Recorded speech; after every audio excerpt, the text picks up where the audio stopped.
Yo, how's it going, everyone? It is that time once again. We are back for the Dokkan early stream. We've got a couple of things to do today, including the Yamcha EZA. Good times. Everyone's favourite 30-stage EZAs.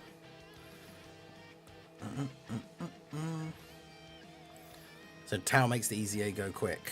Well, that would be awesome if I had Mercenary Tao. Because, yeah, he's only... Because it's Saiyan Saga, isn't it? But... I guess, to be fair... Let's make a new team. I would assume... Because you can't use any super types except physical. Which makes sense. So let's just put Extreme on anyway. Obviously, we used you as the leader.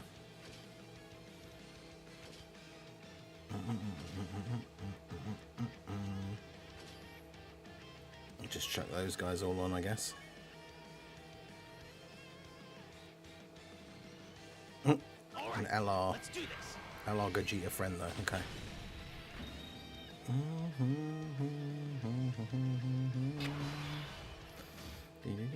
Right. So, yeah, how are you guys all doing today?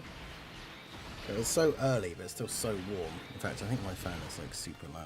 I'm going to have to turn it down a little bit. But yeah, it's still incredibly warm here, especially how early in the morning it is. So it's 8:30 AM for me. And it is warm.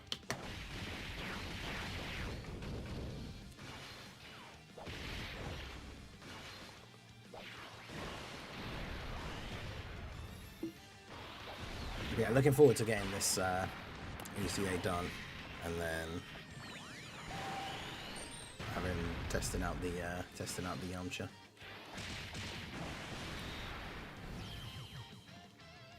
I should take it off auto really, because half the team are not particularly good. So I want to do my rotations like the way I want them.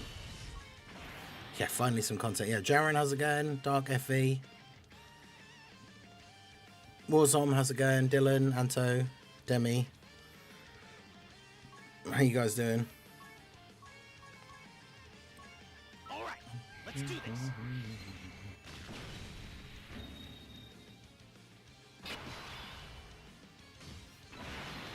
I swear I turned that off.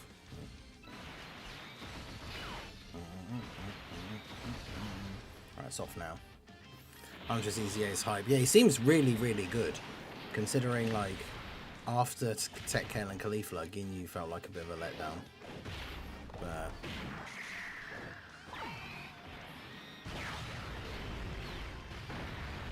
in fact, I probably should use the version Z support Goku, because you can use super physical, you just can't use any other super types. And he's like an all allies support, right? Actually, no, he might just be super class allies support.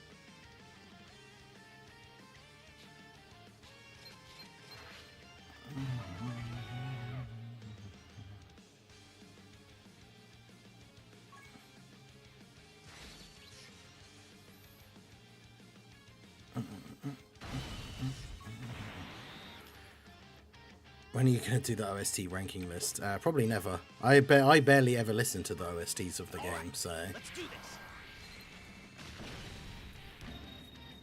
I have like the few here and there that I really like, but other than that, I don't even know half of them.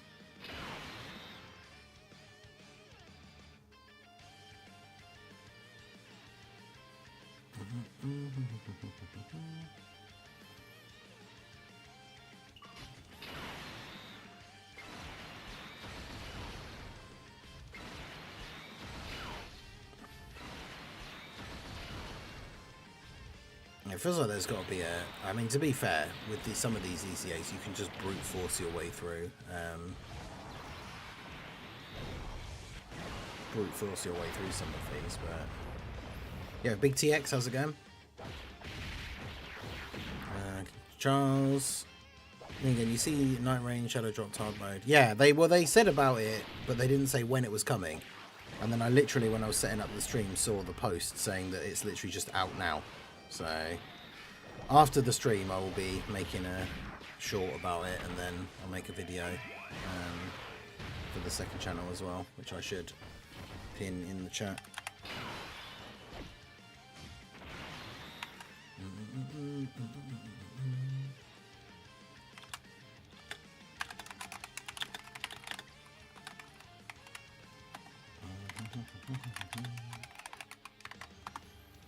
Because yeah, putting all the Night Rain content up there. I've been playing FBC Firebreak over there as well, so do go check out the second channel if you have not already, and subscribe over there.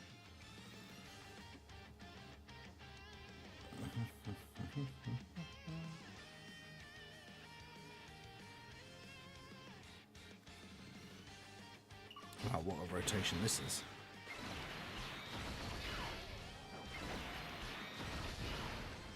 Double Reddits and then Yamcha. They need to add Mario Paint for Switch 2 because of the mouse controls. I can use a mouse on the Switch too. That's interesting. I haven't attempted yet. Saw that the relics of the characters are really good. Yeah, I read the article briefly, like as I was getting ready to start the stream, because you get some new currency thing.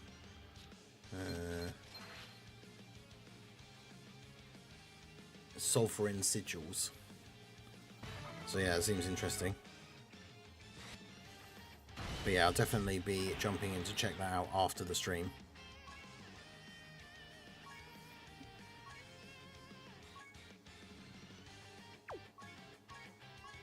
I'll just double check. I mean, you could probably just throw Krillin on there. Maybe take them off because they're physical. Oh no, he does support all allies, so yeah. All right, let's do this. Do that. I mean, to be fair, if there's an easy aid Yamcha, we could just do that. Yo, Drace, how's it going? Well, I don't know if anyone will have put up an easy aid Yamcha already. Maybe.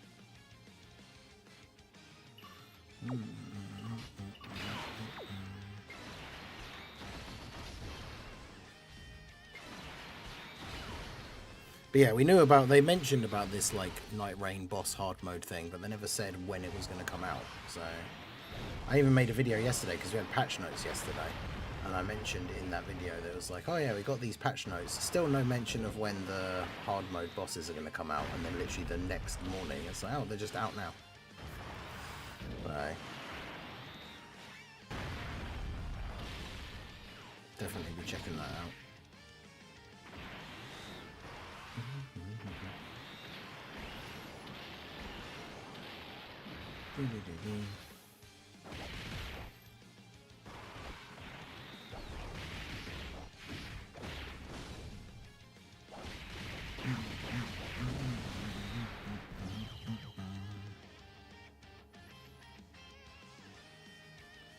I have my Yamcha EZA, he's only 69% not fully link leveled.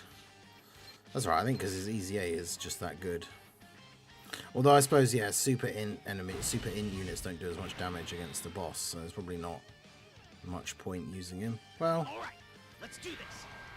Maybe he's better for the leader skill, I don't know. Although to be fair, Raditz probably gives the full leader skill to more people on the team than Yamcha does if we use a bunch of the Saiyan characters.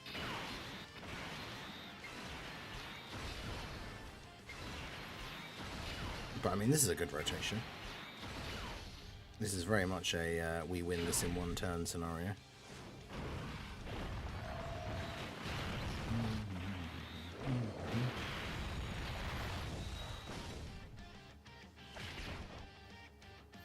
I mean, fortunately, even though obviously we have type disadvantage as it is, like we don't get any extra, like extreme tech can still do good damage to this guy, which means that Great 8 Vegeta will still be good.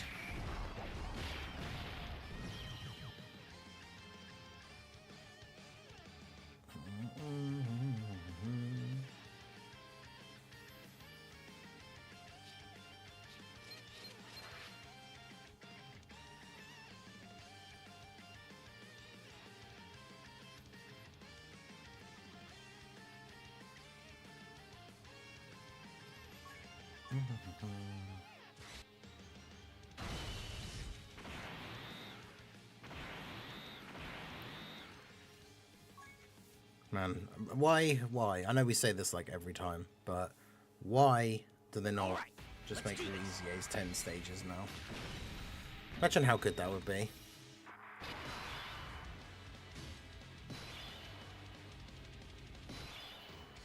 Just like the LRs, like every EZA is just 10 stages and then you're just done.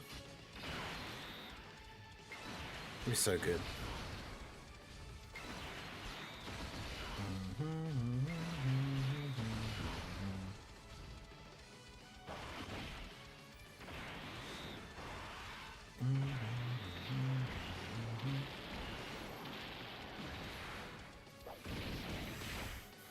Because yeah, that's the thing, is it's just like doing the EZA itself takes so long. It's like the hype of a new EZA. It's like, yes, this new EZA's out. Can't wait to use it because Yamcha's EZA is really cool. Oh wait, but yeah, I have to do this first. And this can take anywhere from like, depending how strong the team you have to use is, which this one not particularly great. So this is going to take up probably like a bare minimum like 45 minutes to do the whole thing.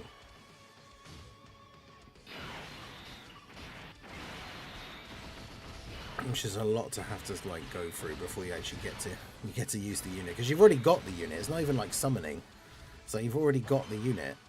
You just need to do the EZA so that you can actually awaken them and then use them in their new like powered up state.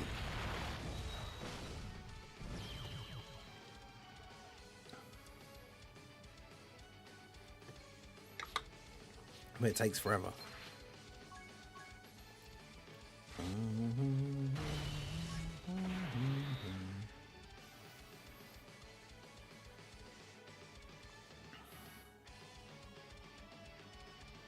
All right, let's do this. I wonder if there is like a stronger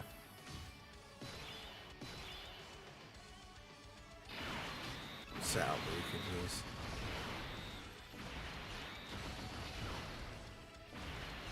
I mean, for a lot of these 30-stage EZAs, you can just use Beast Gohan, like, for the first at least 10 to 15 stages. Because, yeah, Raditz is like an extreme physical Saiyan Saga leader, so it seems like a good choice, but is like, Raditz is just bad, as we all know. And, like, he only does more, he does more damage. I was going to say he only does good damage. He doesn't do good damage ever, but he only does better damage when the enemy's already on low health. So like turn 1 of an EZA, he's not getting that buff. Alright, let's do this.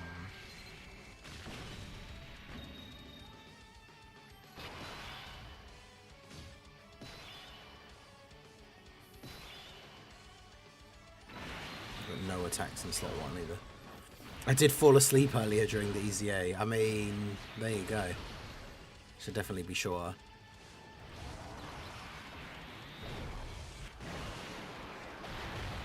I was busy sort of sorting some bits out this morning. Otherwise, what I should have really done is before the stream started, I should have just started this, like, made the team and just put the auto clicker on.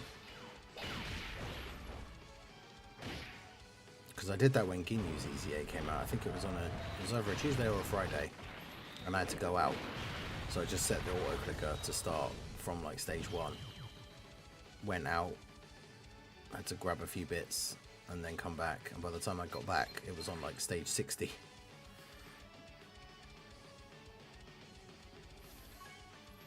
Which is great, because then you can just come back in, turn it off, and it's like, right, I've got my EZA ready to go. I've got a bunch of extra Zenny as well. All right, let's do Raditz is one of the units of all time, true. Very, very true. I really hope his EZA is good though, man. He deserves it.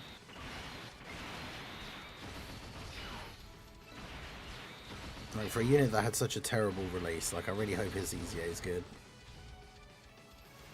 Because it'll be kind of like the opposite of Ginyu, right? Like, Ginyu came out and was one of the best, like, argument for the best TUR, and then his EZA we've just got is like, eh. Like, his EZA is not bad, I definitely wouldn't go that far, like to say that it's bad, but it's not great.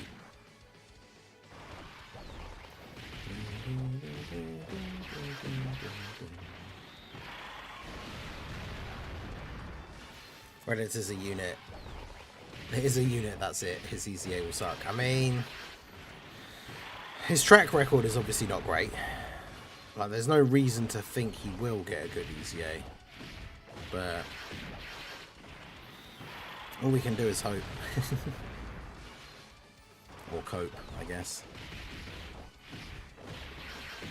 But it would be nice to actually get a good EZA and actually be good. Because I've always liked Raditz in terms of his character, like, design and everything. I think he looks cool. And the card, aesthetically, there's nothing wrong with it. Like his super attack animations look alright. Like, the card art's cool. I mean, they killed his, like, viability almost straight away. The fact they made him an AoE unit in a meta where you didn't really need AoEs at all. And it feels like one of those things where they are scared to make AoE units too good. So, by making him an AoE, like, he's just really bad. Yeah, Thomas, how's it going? Yeah, like the stream. I appreciate you, Thomas. Remember, guys, like the stream. Just under half of the people in the stream have hit that like button. So do go ahead, hit that like. It's absolutely free to do so, and it helps out the channel. YouTube is more likely to promote the stream to new people who've never seen my channel before, if the stream has a decent amount of likes on it. So you are directly helping me out by liking the stream, and like I said, it is absolutely free to do so. Reddit's EZA will be better than Blue Kaioken Goku. I mean, I would hope so, because A, Blue Kaioken Goku is not very good, and B, obviously the EZA for Raditz will release after, like, because we don't know how long it will be till that even comes out, but you would hope that it would be better than a much earlier in the year release that most people consider to not be very good. Good.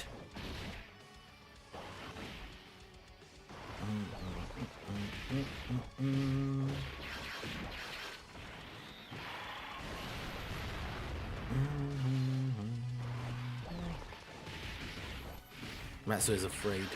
Matsu is afraid of Chaditz's power. True. That is true. The almighty Raditz.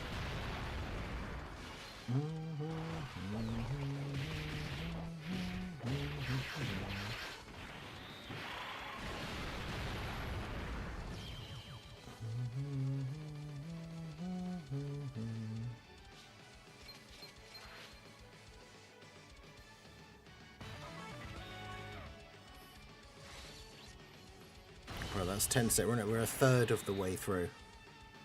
I've been streaming for 20 minutes, so there's actually, this EZA might actually take like the full first hour.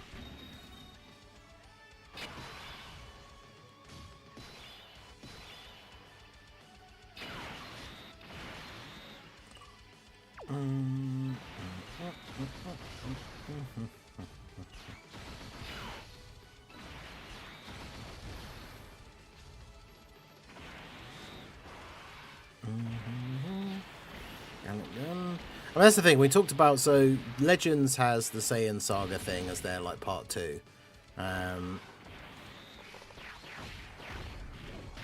Stream guide on Twitch. Oh yeah, I did wonder why I could hear it again all of a sudden. It is back on though, so I'm not really sure. I don't know what happened there.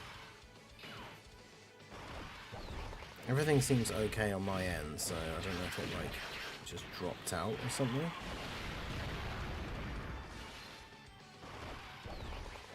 I think it was only momentarily, so...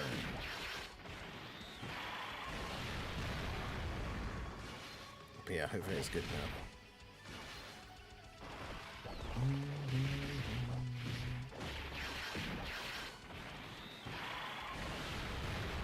Matsu, yeah. Oh yeah, see there's the notification thingy.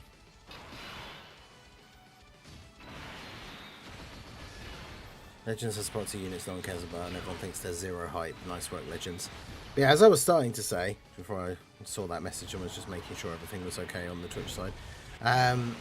The thing is, Saiyan Saga, like, especially if you did grow up with Z, like, Saiyan Saga is hype.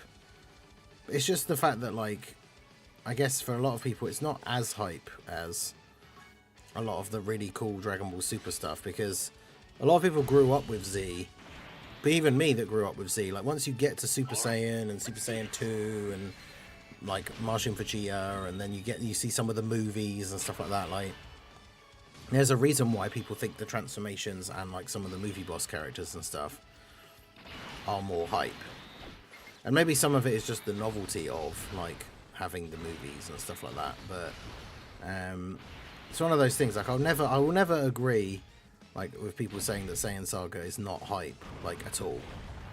But, like, I think if done well, a Saiyan Saga celebration could be really cool.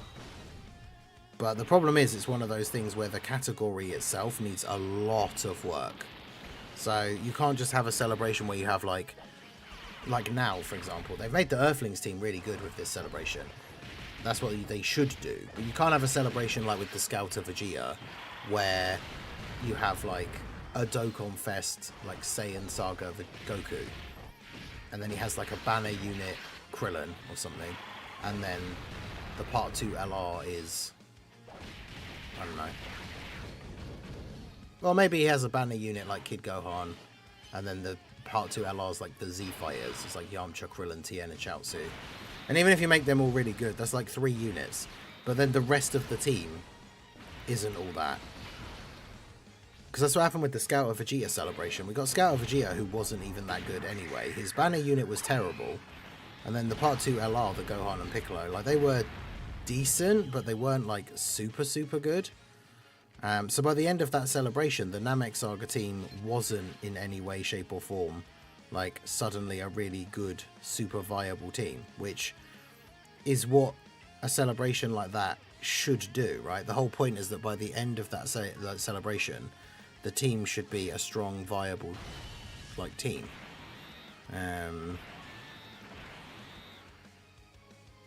Yeah, Big TX. Yeah, it dropped out. It only dropped out momentarily. It came back, like, basically straight away. Not sure what exactly happened there, but we are indeed back.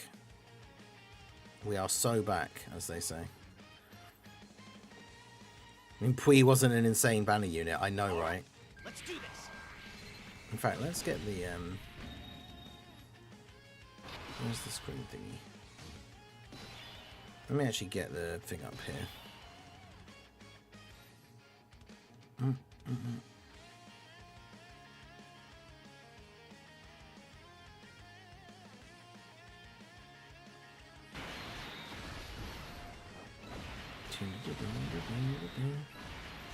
Alright.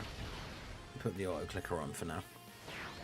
Anto looking kind of sus. The 2 allegations are not going away. Ginyu Force should have easy Adrian Scout Vegeta celebration last October instead of now.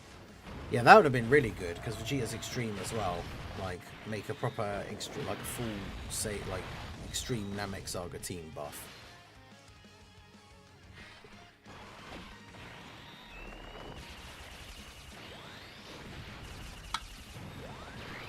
But yeah, how's everybody getting on with the Million Arena? Since basically everybody who played it will have got in, because for whatever reason, the whether it's just because people didn't link their Bandai Namco IDs or, like, whatever it is, but it seems like basically as long as you played the preliminary, like, you got in, because I've seen people with, like, insanely low scores posting that they got the tickets. All right, let's do this. So it's pretty much a case of, as long as you played it and actually set a score, like, then you got in, essentially. 92 mil. I know, I have seen a lot of people posting screenshots of actually getting the 99 though, like, because I got the 99. So I'm not sure. 92, like, might not be enough. Got 40 million CBA anymore. I mean, to be honest, like, that's fair. I can't imagine, like, I said this yesterday on stream when we were trying to get the run done, is that I can imagine there'll be a lot of people who have a couple of goes. Like people who did qualify the first time, even though they only got like 30 or 40 million or something. There'll be people that have a couple of goes at this one, don't get a particularly high score, and so then are just like, just can't be bothered. Which, to be honest, is totally understandable.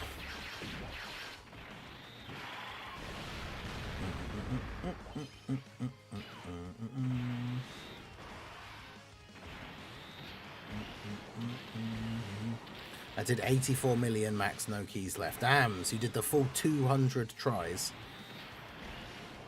Took me, what did I say on that post yesterday? Took me 57 attempts.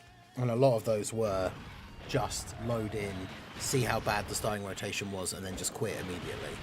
Like in terms of actual legitimate tries, I don't know how many I did. But yeah, I used 57 keys.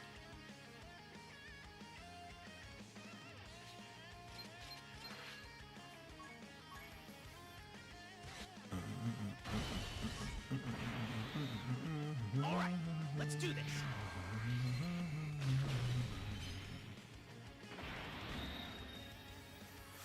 I value my sanity more than trying to get 99 million. I mean, that's fair, yeah.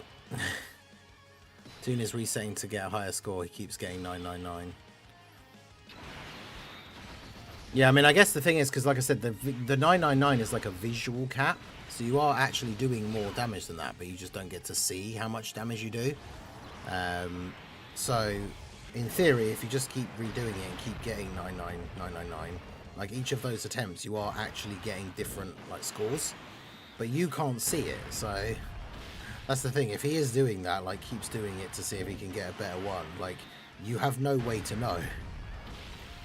So he could be getting like every time he gets 999, he could be getting like worse than he got the time before, and you just like won't know.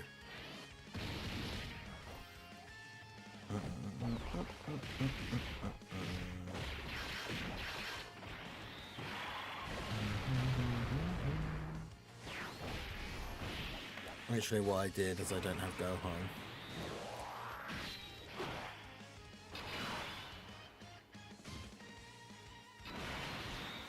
I don't know, the 60 mil. I mean, the thing is, I think it will be a case of, like I said, a whole load of people who got through won't get super high scores and then just won't bother, because like I said, so many people got through with low scores that they probably don't have a great setup for doing it either, really. So now that you like need to actually get a higher score because there's going to be much more competition in this bracket, like I think a lot of people will just have a couple of attempts and then just give up, which I think is understandable. Because my goodness, like we did yesterday on stream, we were trying to do the million thing, and it was literally the whole stream, so 2 hours. And I think the highest score we got actually on the stream yesterday was like 60 million, I think. Which, considering how long we were trying it for, is not a lot.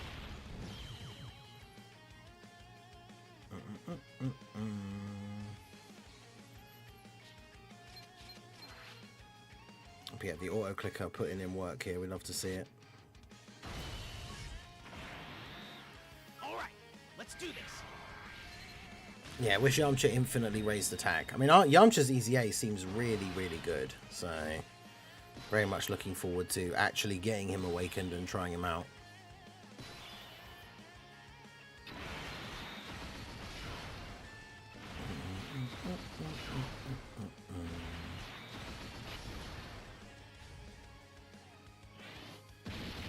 This event is permanent. I'm going to buy Daima.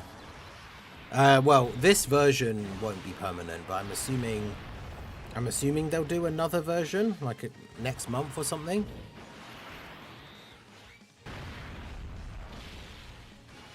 I'm not entirely sure how it's going to work, but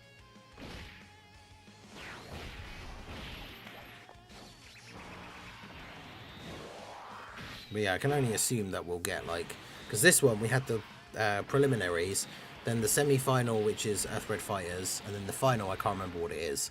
And then I imagine it'll just be a case of like in another month or 2 or 3, depending on how often they want to do them, there'll just be another one. So it'll be preliminaries again, where you can use whatever team you want, and then it will be other categories for the other ones. And maybe the second time around, more people will have linked their Namco IDs and stuff, and maybe the qualifying score the second time around won't be so low. But obviously, no way to know, really.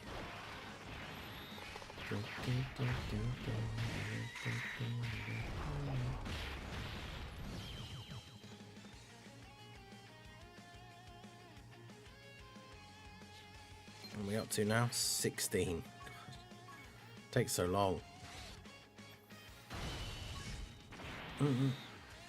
They need to never do this event again, yeah. Finals is good old world tournament.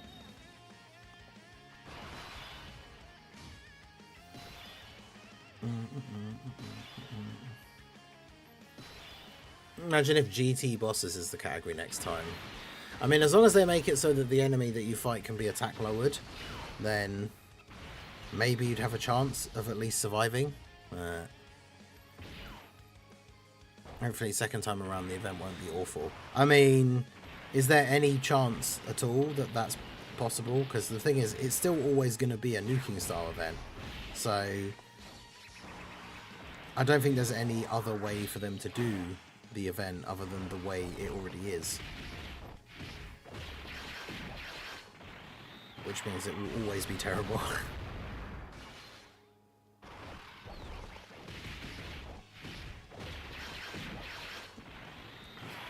It's time for Chadets, it's true.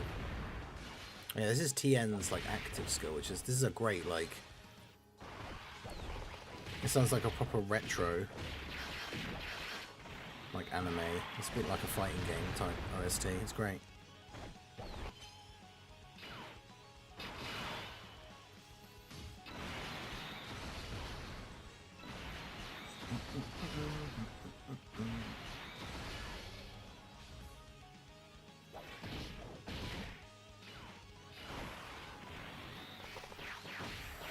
Attack lowered and can't hit back, yeah. They can do is make it so dying isn't a possibility. I mean, I don't think they will, because that is like a... That's the fundamental difference between this event and like the normal punching bag thing, is the fact that the enemy does actually attack you. So, even though that is probably the most annoying part, but I feel like they won't change that. Let's do this. Well, I mean, they wouldn't... I feel like they wouldn't just change it like randomly out of the blue, but obviously with the fact that they might get a lot of feedback that people do not like this event, maybe it'll be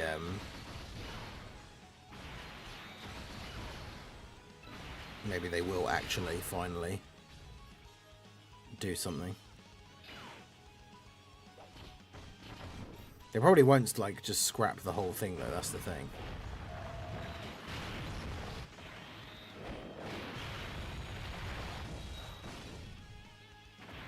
Does anyone know for sure whether or not Yamcha's dodge per rainbow key sphere has a cap? If I remember correctly, the dodge he gets per super has a cap. I don't think it does. I think it's just capped, isn't it? It's just capped by how many rainbow orbs you can actually pick up. Because you can only get so many, right? Yeah, because it just says for every rainbow key sphere obtained, 10% chance to dodge before attacking. So the most you could pick up is 5 anyway, which is very hard to do.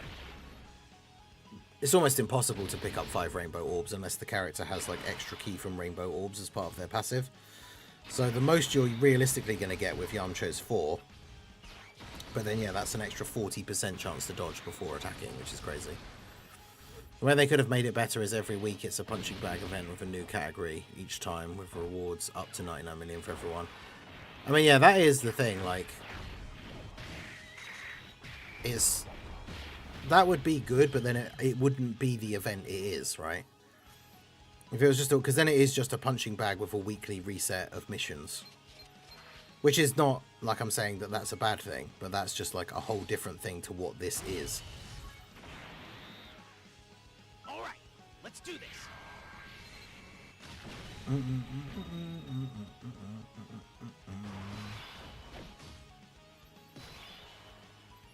Yeah, but having, because he's got, if you get 4 rainbow orbs, that's 40% chance to dodge before attacking. He already has a high chance to dodge, so that's 90%. On turn 1, he has 70% as well. And then after evading attacks, he gets 2 extra attacks that could become supers. And then for every super performed, he gets extra dodge. So, like, on turns where you get good RNG, like, he could be an absolute slot 1 god.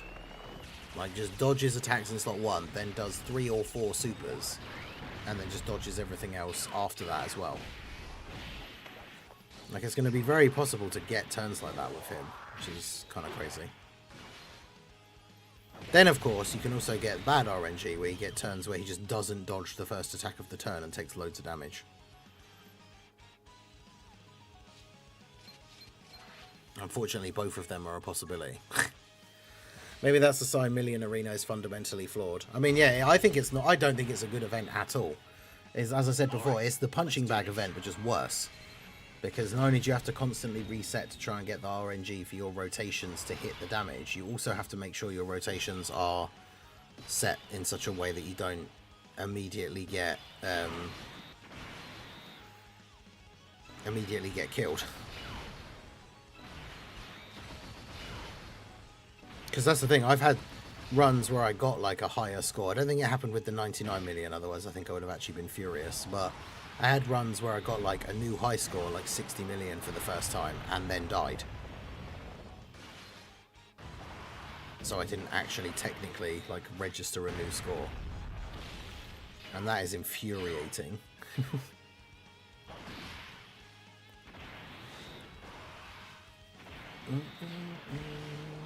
Legends is saying Saga for part 2 of the 7th anniversary. Turns out everybody's cracked. Also, hello. How's it going, MX? Welcome, welcome.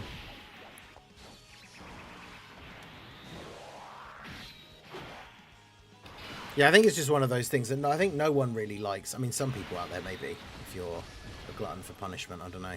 But no one really likes, as far as I would think, an event where you load into the event and you can literally see sometimes from your starting rotation, like you see what your starting rotation is, and it's like, well, okay, I literally can't win, so now I just have to quit and like reload it. But you have limited attempts. So it's like, well, there's one of my attempts gone on a run that was actually impossible. So through no fault of your own, you're now like down a key. Shout out to the poor souls who did the Million Arena as a joke and then got slapped with round 2 tickets. Yeah, this is what I'm saying, though. This is why I think the score to qualify for the final, for the top 30,000, I feel like it's not going to be that high. Because out of all the people that got into the semi-finals, like a bunch of those people, like you said, will have jumped in just for a laugh or whatever. Got like 20 mils. I saw people posting, replying to my thing and that, saying that they only got 20 million damage and still got in. So those people are going to have a couple of attempts at this, get like 20 mil, 30 mil, and then just be like, okay, well, I can't be bothered to do this anymore. And if that's like half the people, that's already 50,000 out of the 100,000 that only got like 30 to 40 million or something. All right, let's do this. So I think as long as you hit like the 90 million, it doesn't even have to be the 99. I think if you hit the 90 million and like complete all the missions, you probably have a relatively good chance of actually getting into the final. And the final is where it's going to be the tough one, because it'll be 30,000 people that get in, but only the top 30 people get the final reward. So that will be all the massive whales that all got 99 million in like the prelim and the semi-final, and then just are able to get 99 million again in the last one. So we'll see how that goes. Like I say, it depends a lot on what the category is, because I can't remember. I actually can't remember if they've already said what it is. But whatever the category of units that you can use for the last one is going to make a huge difference. Because, yeah, I can't remember.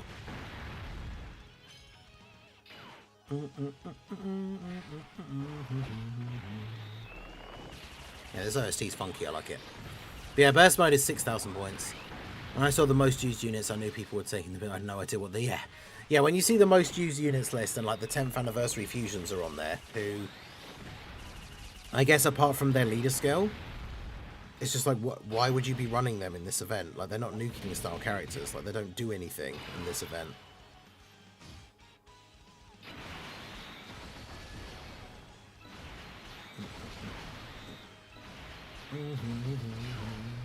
Ever since Super Vegeta, we've reached units that I just don't have anymore, or a 55% for EZAs. Yeah, that's the thing, because I don't whale out as much as I used to. So when it comes to like the last almost like year's worth of releases, I've either got them at 55% or just don't have them.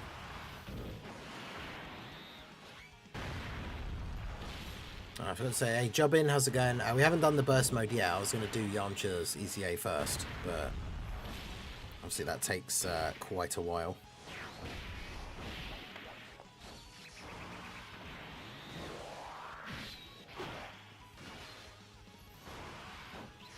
Yeah, we'll get the EZA done, and then we'll do the burst mode.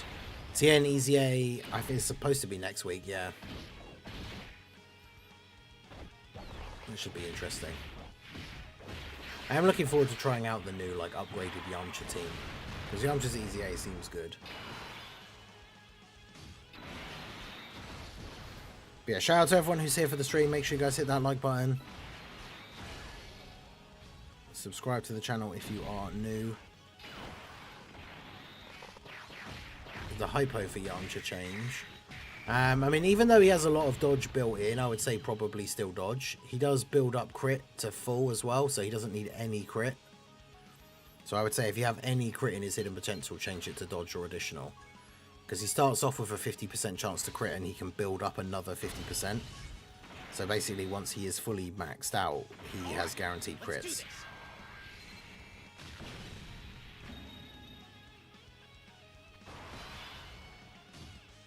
So yeah, he doesn't need any crit in his hidden potential at all.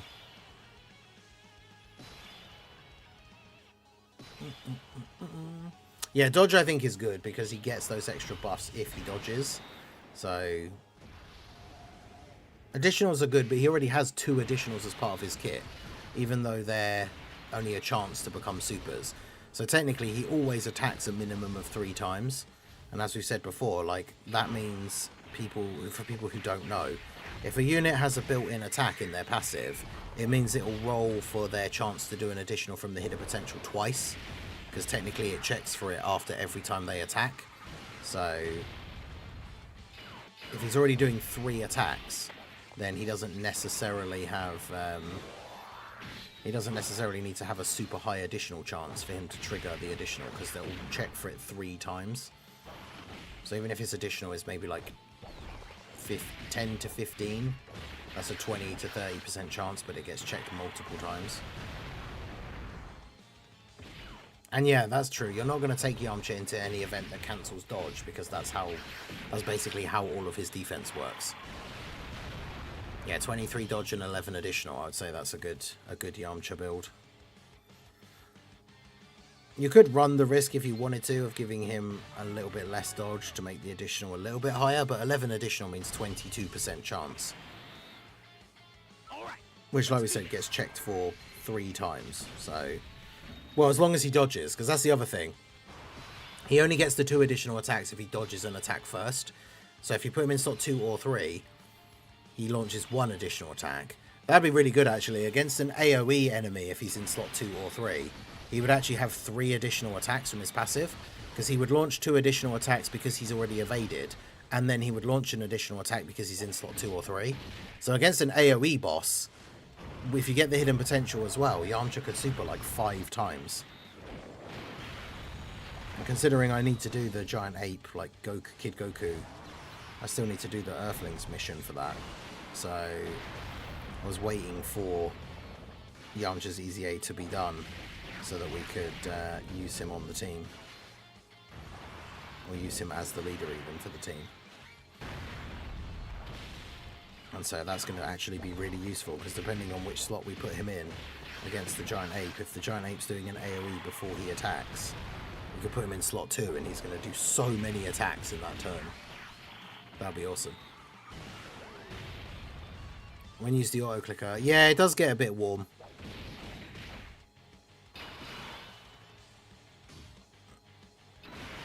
Definitely best not to have it on for like an incredibly long period of time.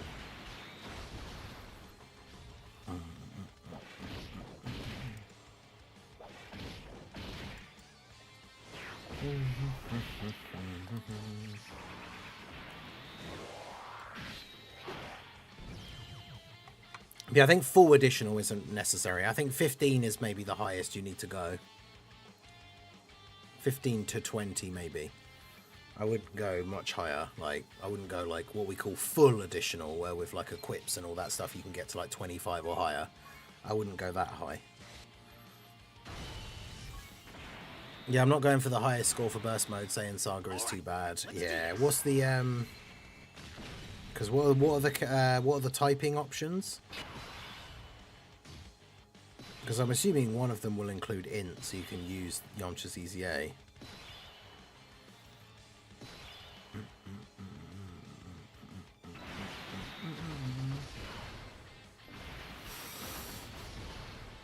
The god himself, Chaditz, can't carry the team.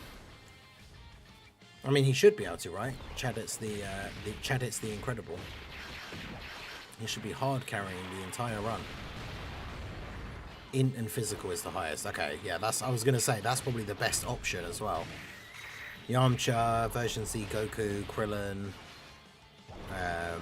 probably the Chaozu from the thing. Who's the int one from the free-to-play team? Is the int one the Krillin?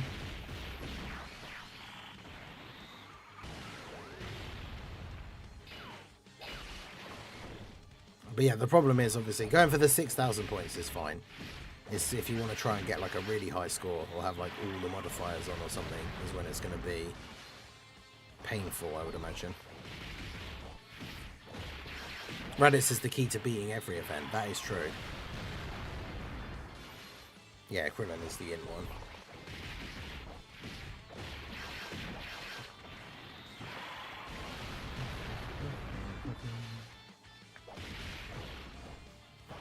Chaditz ECA will feed a whole nation, true. I mean, look at this man. What an absolute beast. Getting the KO and everything. Legend.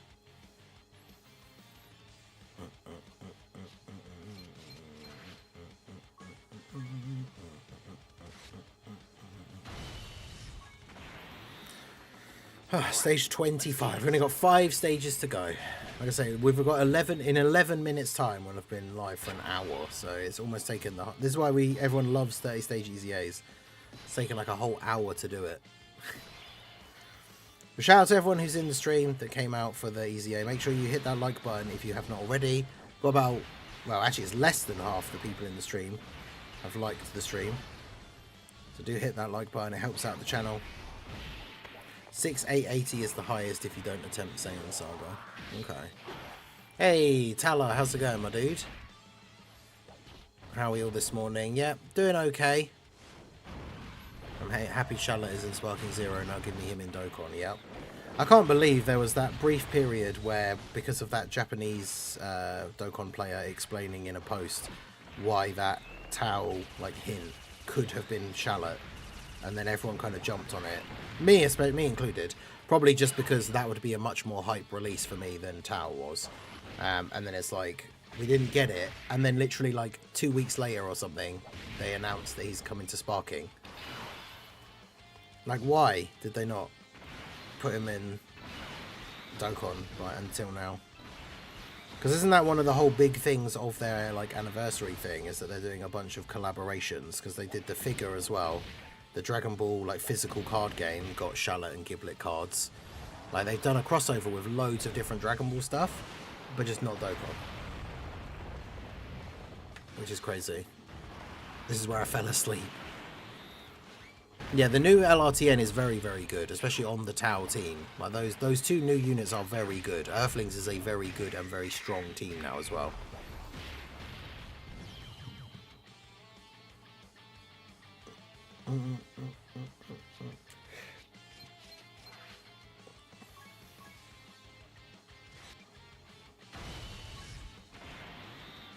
All right, let's do this.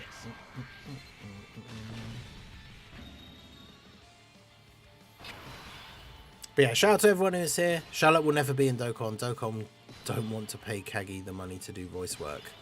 I mean, do we know? I mean, I don't know. I don't know if we know necessarily that is a thing.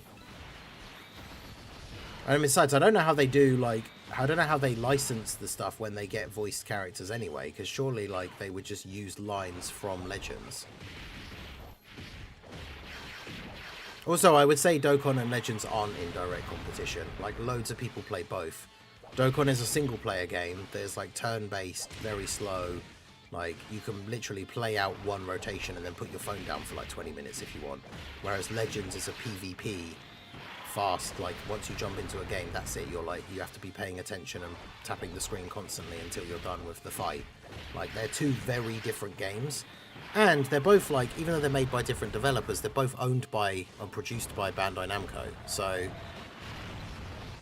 it's like, as far as they are concerned, they would want as many people as possible to be playing both. So yeah, I don't think they're in competition at all. The only way they're in competition is for people that play both but don't want to spend money on two games. They only want to spend money on one. Then I guess in that sense they're in competition for, like, which one the person wants to spend money on. But yeah, I wouldn't describe Legends and Dokkan as being in direct competition, because they're very different games. And as far as Bandai Namco are concerned, if people like Legends and so then they bring Shallot to Dokkan and that encourages some Legends players to start playing Dokkan, that's a potential new revenue stream for them, because they've started another one of their games. So if anything, Bandai Namco, it's in their best interest to try and get the people that play one of the two games to try and play the other one as well. But yeah, that's the same with, like, any gacha type thing, is it's the money aspect that is what is generally the reason why people don't play multiple ones. And especially because Legends is PvP. So if you go, like, a few months without pulling any of the new units, then you're not going to have a good time in PvP for the most part. It's not like, it's not impossible, but because obviously don't they do things, is it the equips, like platinum equips and stuff like that, are kind of like EZA, where it, like, makes older units better. I have a bad gut feeling that even though the EZA Raditz isn't going to be good enough. Yeah, we were talking about this before. Like, he deserves a great EZA just because he was so bad on release, but I don't know. Other than Kamehameha, his technique gets used most by other people, Destructo Disc or Solar Flare. I mean, it's probably a close thing, right? Between those two. Or the funny one with the firing loads of little key blasts, and then it's that's Vegeta's technique.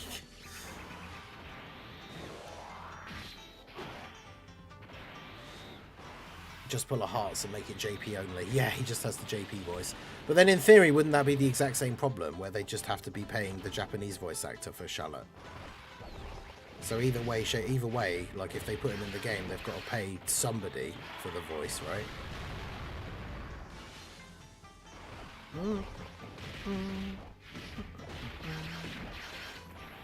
But yeah, I think, like, if they decided to do it, they would do it knowing that it would be a hype enough release that having to pay some money for, like, the voice acting.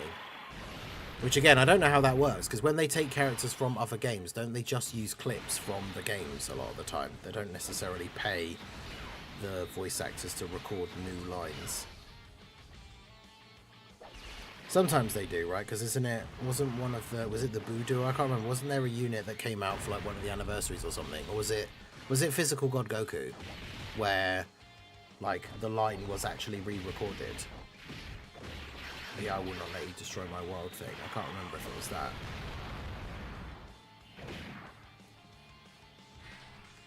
Because, yeah, that would be awesome. Would Raditz EZA be coming up soon? Probably not soon. Because did he come out... Was he the year... I'm trying to think when he came out.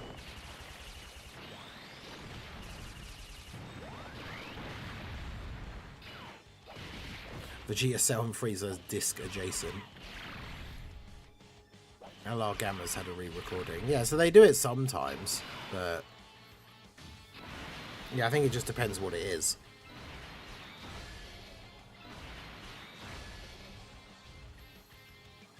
Because obviously, like, Android 21 was a crossover character and has a voice, like, active skill and everything, so...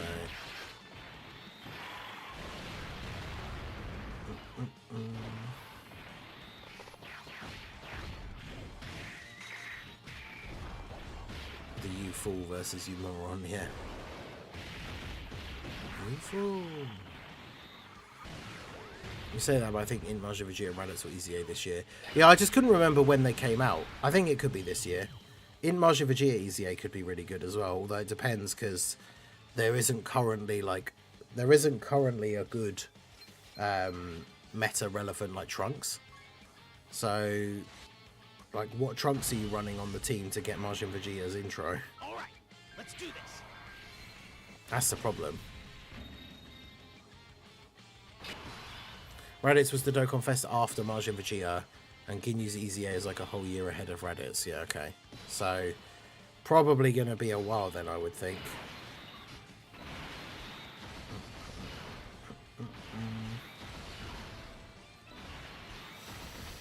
I really hope that Int Majin Vegeta gets a good EZA. I was an Int Majin Vegeta defender on release, and then obviously when he got that like second lease of life when Vegeta and Trunks came out as the best unit in the game, and then he was good on their team.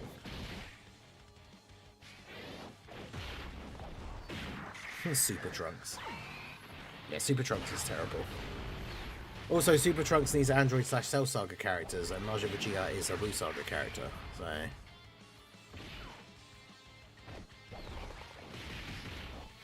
But yeah, the Vegeta and Trunks, when they get their EZA, oh boy.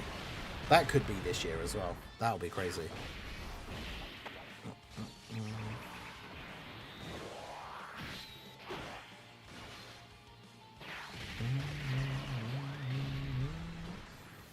If they don't have Kagi record voice lines for Dokkan, they decide to use pre-existing voice lines, then he would or should get royalties. Obviously, the thing is, at the end of the day, it just entirely depends on what his contract is. Because, like, it'll be the same for him coming out in Sparking. It'll just be part of his contract with Legends that he either gets some kind of royalty or extra payment or something if they use Charlotte voice lines in something else pre-recorded, like not getting him to do new ones, because obviously he'd have to get paid for that.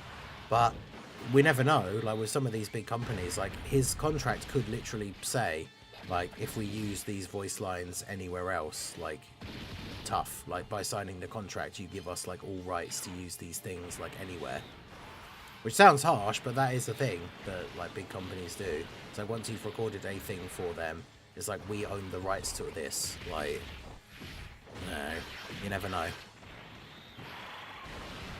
Obviously Tech God Trunks, true.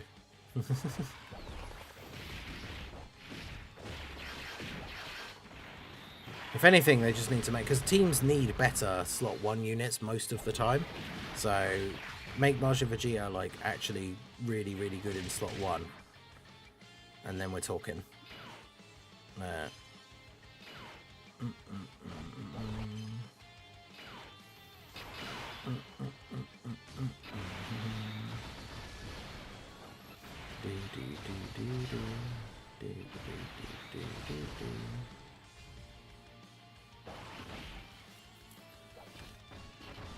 Yeah, 1% of stone sales. Wait, what? Oh, it was like the royalty. That would be insane. You know how much money Dokkan makes?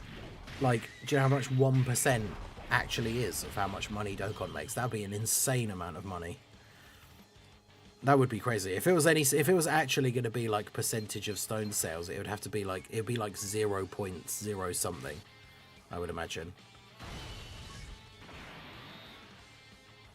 Because yeah, like, that would be insane.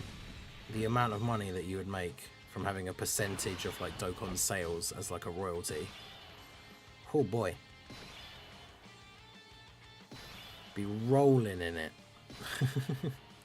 Shallow would be a perfect Carnival LR crossover 220 lead. Yeah, I agree. I don't know if they would they make him a Carnival LR for like a non-Dokkan character, like, you know, Dokkan original character? Maybe he could be like a yellow coin LR and he has like crossover and something else 200%.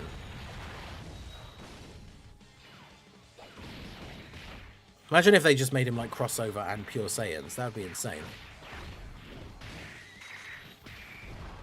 Isn't there some like time travel aspect for Charlotte? Would he be on time travelers?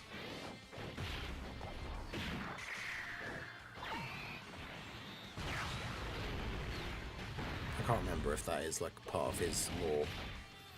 Because yeah, imagine if it was like crossover and time travelers. Like he could lead some crazy heroes team. Although him being 220 for crossover would be awesome, because then all the heroes units would get a 220 lead. Not that that would necessarily help a lot of them, but with the EZAs that we should be getting this year as well. So that's the problem of like theorizing about things that would make a lot of sense, is that Dokkan doesn't do things that would make a lot of sense. Because like, imagine him coming out as a crossover lead this year. I'm not saying he would be an LR, I think he would just be a Dokkan Fest, but let's say we get him this year as a 220 crossover lead. We've got the Heroes EZAs, we've got the Xenoverse EZAs that they still haven't done. Like, do all of that stuff, like the Super Saiyan 3 Vegetas, the Super Saiyan 2 Trunks, all those random, like, things. Do all of those EZAs and release Shala as, like, a 220 crossover leader. And then boom. Like, not only have you got all these new units and new EZAs, but, like, the crossover team, that team would be really good.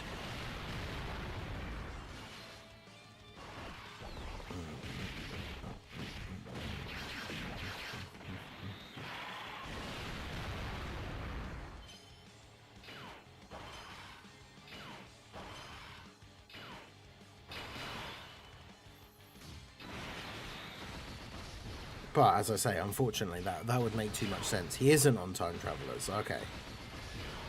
I don't know why I thought he was a Time Traveler of some description.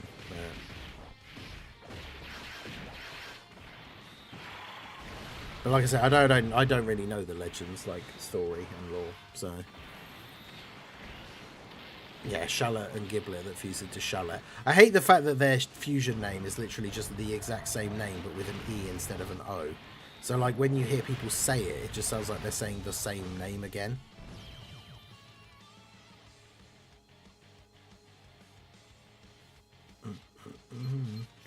Alright, final stage, finally.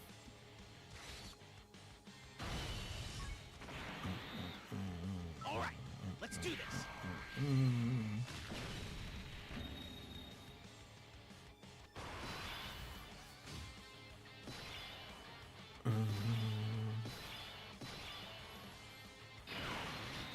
Okay, we've got a good first rotation. I think Yamcha EZA is good enough. I think he should be consistently dropping 40 mil crit and having like 3 million defense with his dodge chance. I mean, I think that makes him too good. His dodge chance is really, really high, especially if you get a decent amount of rainbow orbs. So I think they have to find... I know people say, like, who cares about balance? It's a PvE game. But, like, if he's going to have an insanely high chance to dodge, then I don't think he should have ridiculous defense, like, to back it up. Because it's got to be one or the other. Like, he's got to be relying on dodge or not.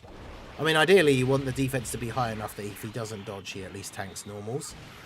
But if a character can potentially have, like, 90% chance to dodge, I don't think they should also have high enough defense that they can tank normals. Supers, because it's like, the whole point of their kit is that they need to dodge.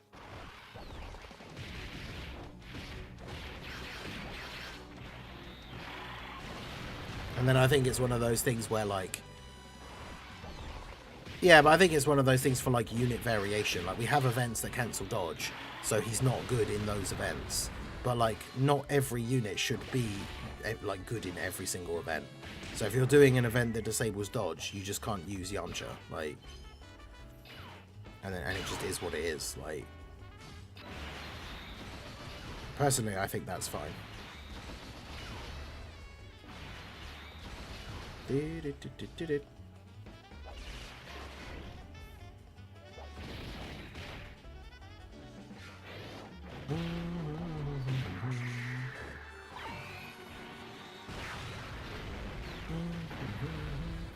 It's more transcend space and time. Oh yeah, because it's not technically time travelers, yeah. It's a weird one.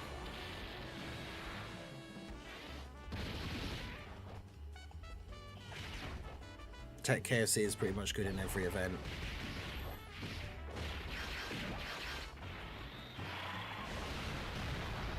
Yeah, for the most part, I guess.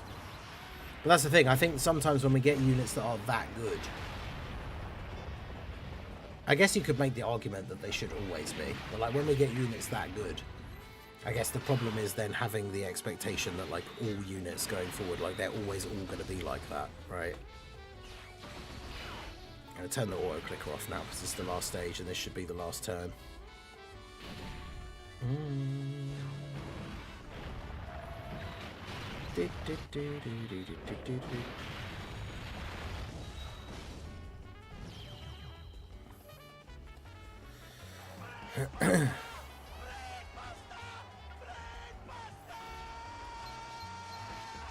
Hey, shout out to MX for becoming re-upping his channel membership. Ningen Club member for 17 months. Let's go. Ningen's right, Shallot should be Gibsha.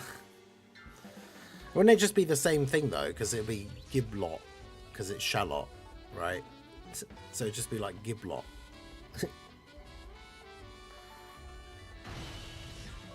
Alright, so there's our missions done.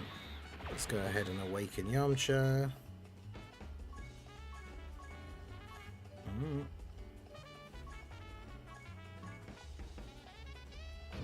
There we go.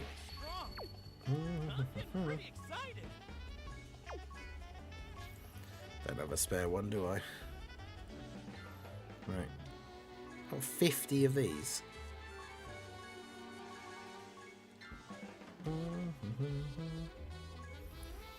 Okay, so we're going to feed in 7. Place your bets, chat.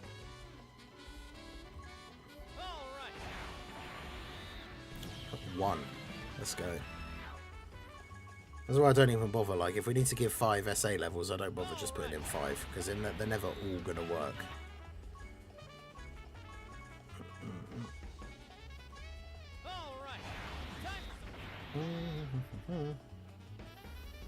And you put in like 4 and none of them work. Love it.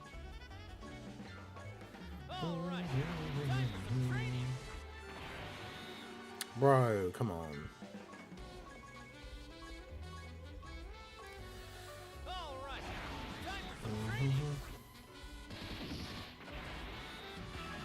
there we go.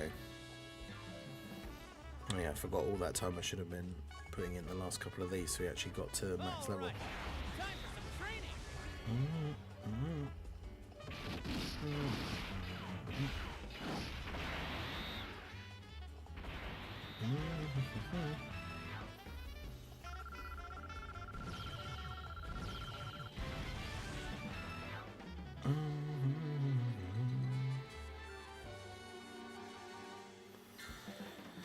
Alright, so Yamcha is easy aid.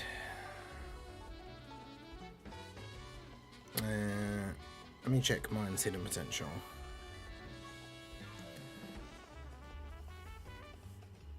This is where you just shotgun 20 and gamble. Shout out to Devil Artemis for helping keep Shallot relevant.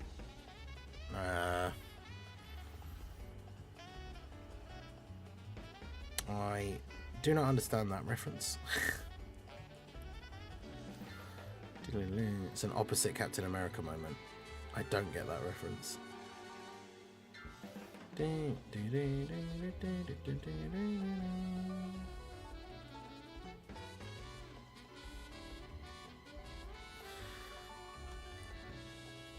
Gogeta has to EZA and GDC or I'm quitting. Yeah, I mean, if the Global Dokkan campaign brings Super Saiyan 4 Daima Goku, then it's almost certain that he's going to EZA, right? Like, he has to. Okay, so let me just double check on Dokkan info. So who are Yamcha's 220 leads, and do I have any of them?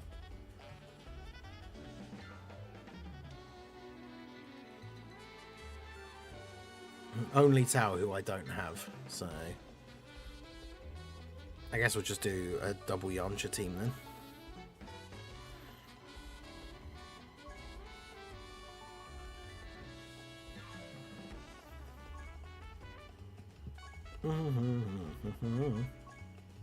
Because what is he saying, Saga and Earthbred Fighters, or is it Earthlings?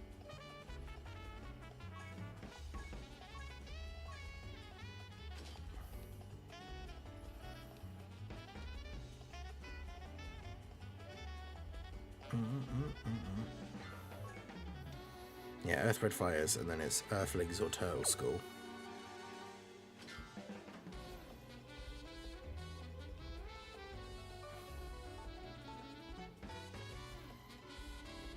I mean, that means he can have a lot of good characters on his team, though, right? Because do you count as Turtle School, right? Yeah. Because Saiyan Saga is not exactly the craziest team, but he doesn't have to run like Saiyan Saga.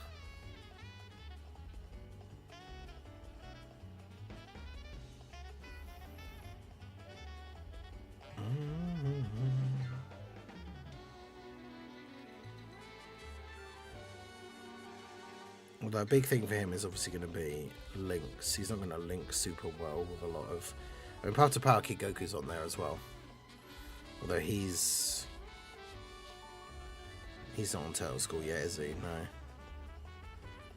No.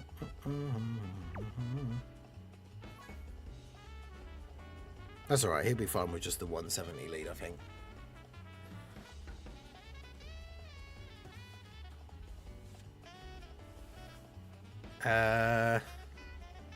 Do a Yamcha and Friend Tien team.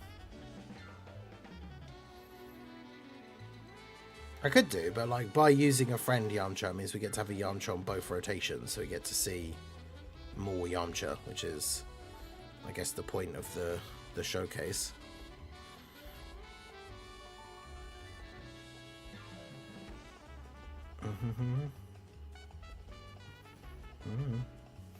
Let me just check his links.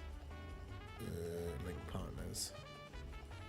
They're not going to be very good though, are they? Yeah, it's like Krillin, Gohan, and Krillin.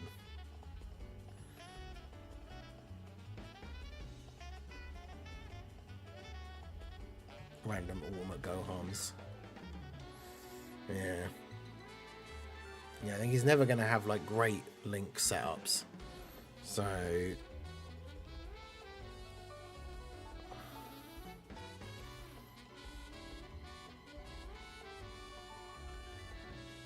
I mean, Vegito could be on his team, so that's kind of funny.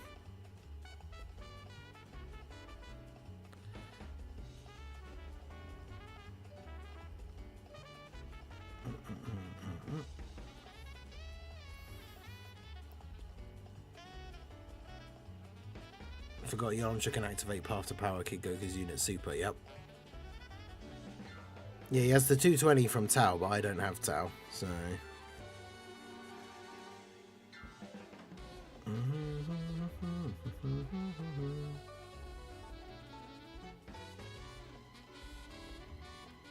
mean, the Goku on the Super Saiyan 4 Goku on the team doesn't really do anything.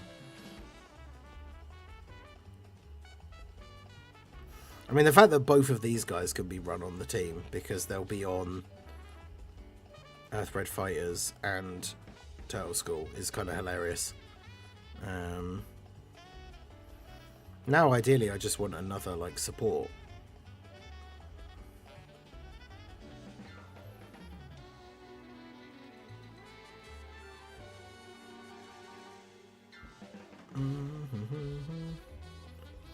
Here's another actual good support unit we could put on here.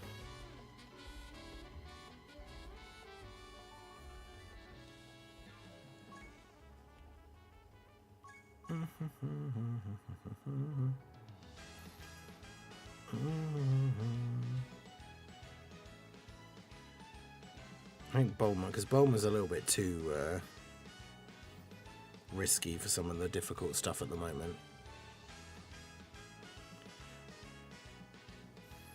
220 from Kid Goku. Kid Goku's not mentioned on the thingy. Oh well, yeah, he is there.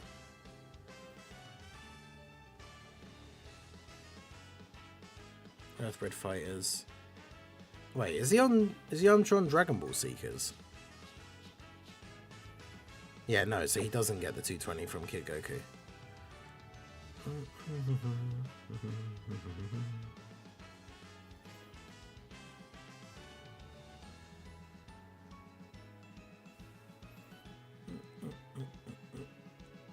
When in doubt, physical Kid Buu. Yeah, the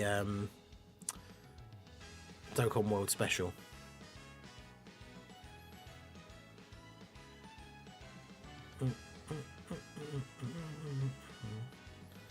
Hey Toon, how's it going? I'm probably just going to use a Friend Yamcha. So. Oh, I didn't even notice you'd finished finish streaming. No raid, Sag. They... yeah, I don't know who else to put on here.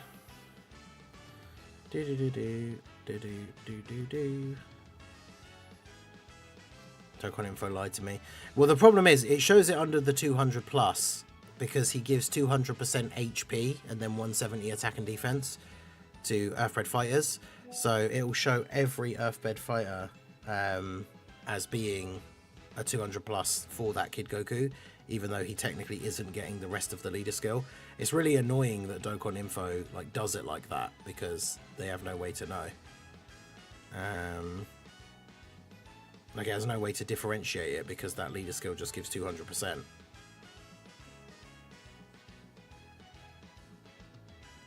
Toon ended in a unique way. Oh no. Toon rage quit. Oh, what was it? Oh, someone did say you were doing the Million Arena thing. I mean, I guess we could just put Kid Goku on the team, even though he's not a support. But then he doesn't get his intro. Oh, there only has to be one. DB Saga Youth or Dragon Ball Z. Is there even one of those? I mean, Kid Goku, Daima Goku's a Dragon Ball Seeker character. I don't know.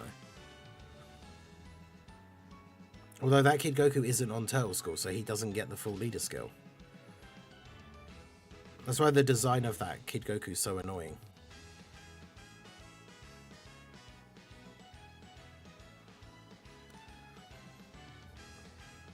Yamcha didn't dodge and took a 2.6 million from Sao and BH. Oh god. Goku. Actually, yeah, I guess we could. Although, what does he do? Isn't he supporting, like... Well, actually, I guess we could run Roshi. Because he supports Turtle School, right? Yeah.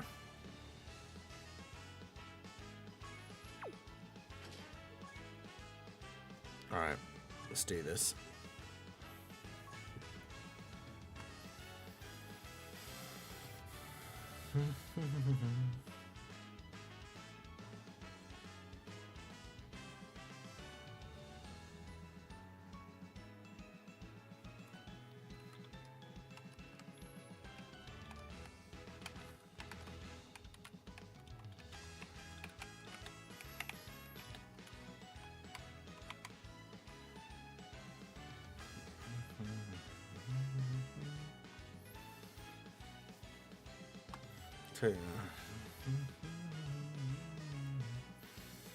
Tell your subs to mention this is the next survey. We don't want million event.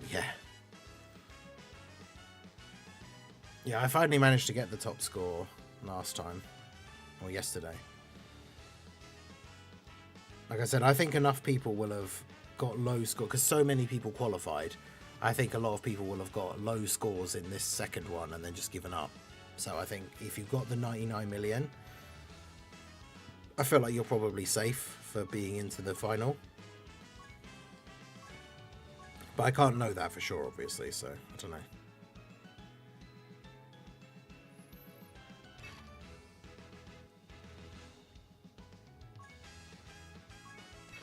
I like doing this stage to test out stuff, so... And then he did rage quit. Alright, let's make sure we got the right friend.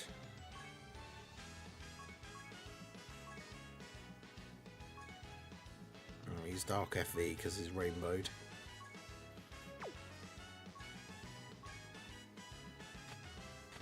Put on the thing.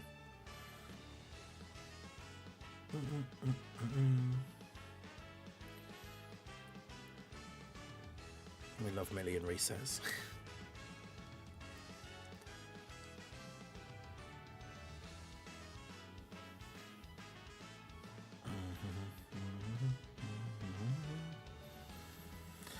All right, so we're gonna jump in and do the Yamcha showcase. Make sure you guys hit that like button if you have not already. Do subscribe to the channel if you are new. If you want to help support the channel, the best way to do so is to become a channel member or gift a channel membership if you are a member already. We have an ongoing meme on the channel that for some reason, whatever, despite being here relatively often, Toon is unable to receive a gifted membership. So every membership is a Channel W and a Toon L. We have significant attempts. People have had significant attempts to snipe Toon, and then also Anto and Apathy, who are resident membership dodgers with the membership ultra instinct. But yeah, if you become a channel member, you get access to all the perks. Your name highlighted in the chat in green with the Timebreaker mask badge. You can see some people there, different color badge the longer you've been a member. You get access to all of the channel emotes, access to the members only area in the Discord, members only posts that go up every now and then, especially when I spring clean my friends list. If I clear out any slots on my friends list of people who are now inactive, I always make a post that is for members only, where you can drop your friend codes and potentially get added to the list. My friends list in Dokkan at the moment is literally some other Dokkan YouTubers like Goresh Toon, like Raudo, a bunch of other people, and then the like 2 people I know IRL that play Dokkan, and then everybody else on my friends list basically are channel members. So you have a decent chance of getting on there the next time I make one of those posts. But I miss the old days when the hardest event was Fusion ESBR. Yeah, Extreme Tech. Fusion was crazy. Like, I remember managing to actually do the no item run. And if I remember rightly, I was at work, and like something went wrong with the recording that I did, so I had to do it again. I can't remember if I did manage to get the video up before before Truth or not that time. But yeah, I think it's because I had to do it a second time, which was crazy. All right, anyway. All right, let's do this. Let's go ahead and see. Does Yamcha have an intro?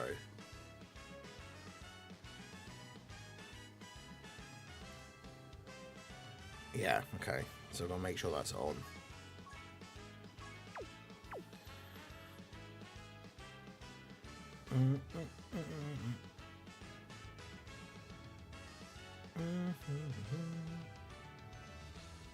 Okay, let's get this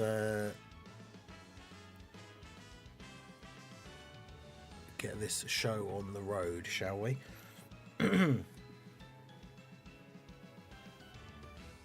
It's so warm still. Right. Let's change the OST actually.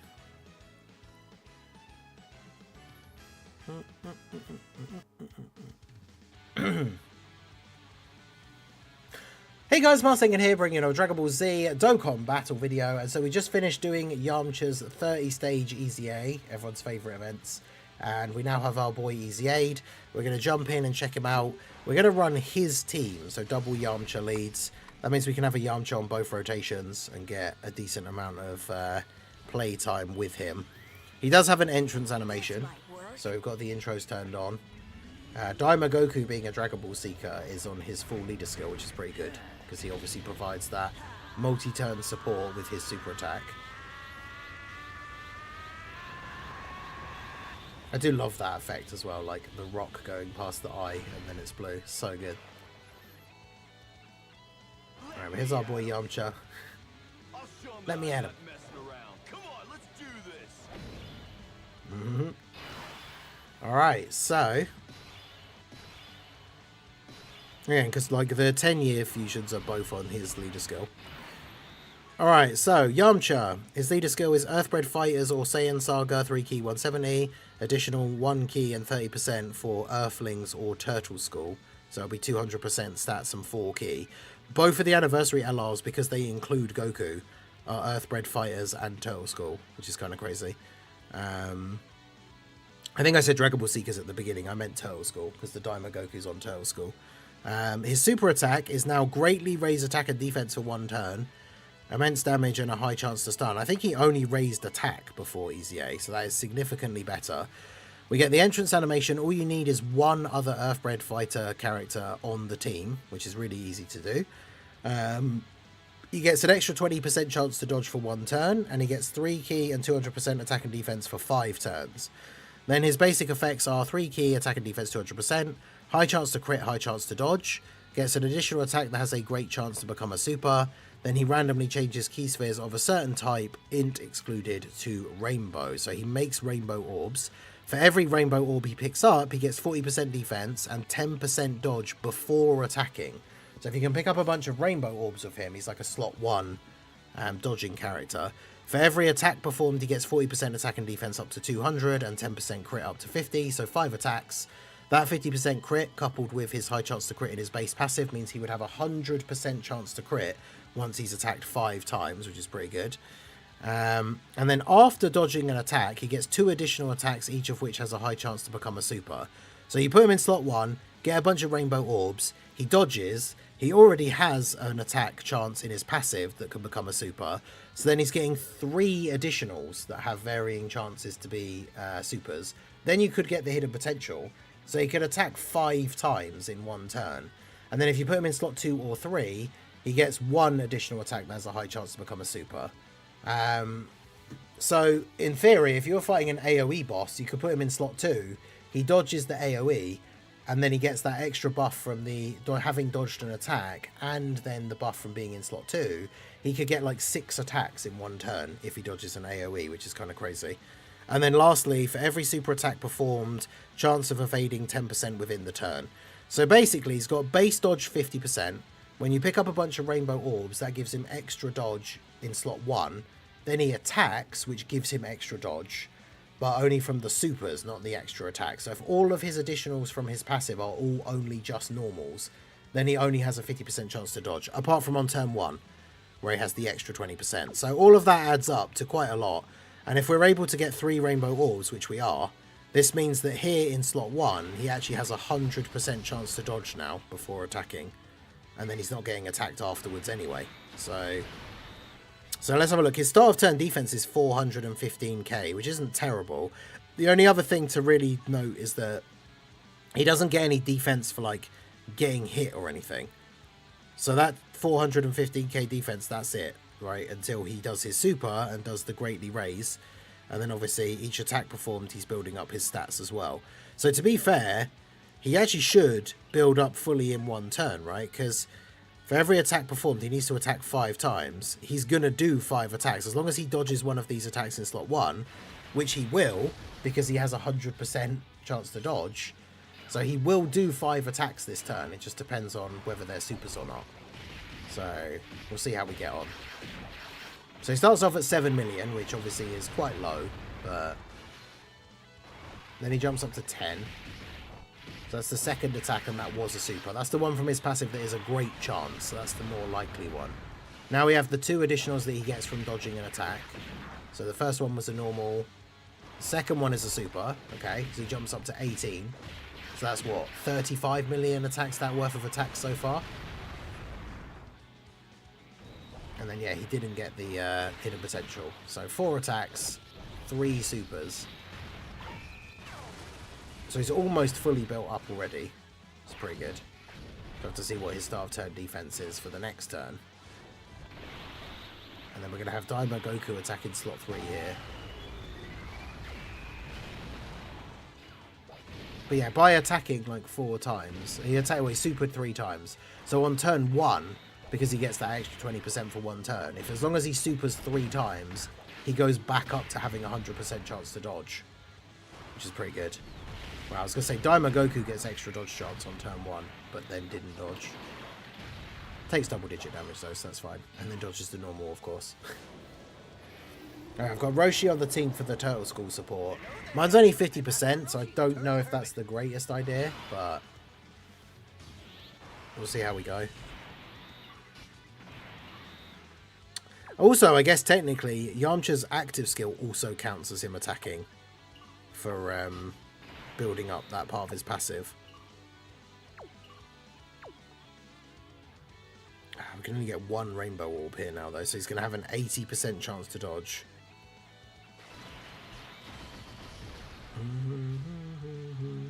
Do that. And do that. Right, so he gets the dodge. He's starting off at 10. That's with the Roshi support. And we got some extra links, so he's starting off with the 10 mil here. Passive additional, first one, the Great Chance. That's going to proc more often than not, which is good. So that's 15. And we got 2 more additionals now from his passive, from having dodged. And again, we get 1 normal, 1 super, and that was 26. So that's what? Just over 50 million attack stat worth of attacks for this turn from Yamcha. And then he just dodges everything afterwards as well. Pretty good. We very much could die if Roshi gets supered here, though.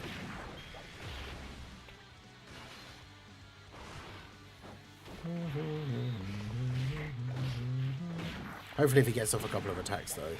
He does have damage reduction for the first couple of turns. Okay, he didn't get supered. Vegeta very possibly just kills him now, though, which is good. I guess he does need to crit, I would imagine, because of the type disadvantage. Unless he does, like, 3 supers. That's Vegeta's technique. Okay, yeah, he actually does need to crit, otherwise I think he doesn't kill him, which would be kind of annoying. Bruh, he's got like 1 health. Alright, well, yeah, Path to Power Kid Goku's going to help this guy out a ton because he creates more rainbow orbs. So remember now, we don't have that 20% for the 1 turn. So he's got 50% at the start of the turn. He's now at 870k defense, which is... He's not quite fully built up yet. But yeah, we can get 4 orbs. So he has a 90%... He goes straight back to having a 90% chance to dodge in slot 1 here.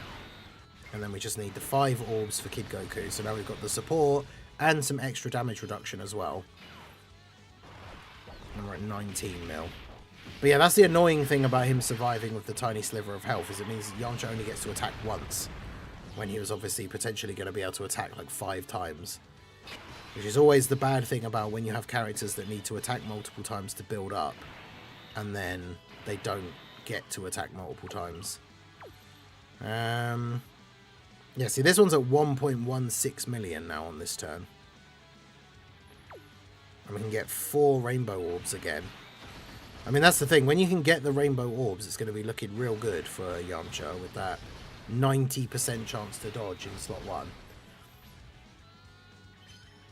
So there's the dodge. And there's another one. I feel like he's got to be fully built up in that sense now. 26 mil. This one supered, what, 3 times in the first turn as well. So ideally he needs to super twice. There we go. 32 on the second one. So it's already over 50 mil now. Which for a unit that is potentially just dodging everything, those attack stats are definitely not bad. There's a 34. So he's, what, over 80 million worth of attacks now. Damn, and there's another one, 36, which gets dodged, but he still gets the buff. And then I think that's the hidden potential, but that also got dodged. Although, did he super 4 times? He had a 90% chance to dodge after supering and still got hit twice by 2 normals. So that's the big problem, is if we were against a really hard-hitting boss and one of those attacks was a super, he didn't dodge either of those attacks after attacking. So, oof, 25k for Roshi. I don't know if Roshi's just not as good as, like, maybe he just aged out really quickly, because I didn't get him straight away. And then when I finally did get a copy of him, I've only got, like, 1, so he's at 55%.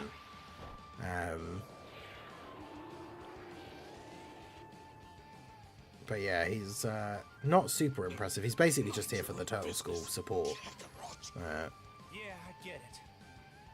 I've never I should have turned the animations off before we got to this turn. Because we're going to have to see the Vegito one as well, because they're on the same rotation now. This energy. Could it be? Vegeta.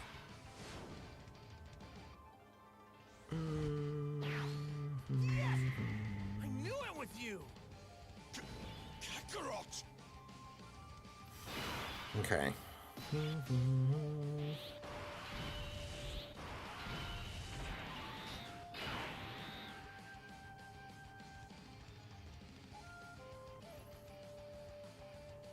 I kind of want them to be on the same turn at one point, so we can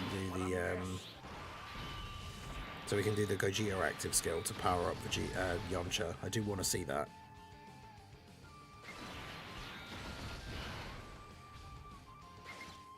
I'll do that for now, though. Or she's one of those team built around him units. Okay. But there you go. There's the slot 1 dodge. We've got 4 rainbow orbs again, so 90% chance to dodge. Slot 1 dodge the super. Now this Yamcha should hopefully... This was the one that only got to attack the once on that last rotation with the low health, so he still needs to get a bit of build up. I think does he need 1 more super? No, I think has he done 5 supers? We'll have to check the stats, like start of turn. But I think he's potentially fully built up now. But yeah, Anniversary Power Creep was, you know, a big thing for a lot of the units that released towards the end of last year. So if Roshi is like completely power crept now, I wouldn't be surprised, even on his ideal team, which this isn't.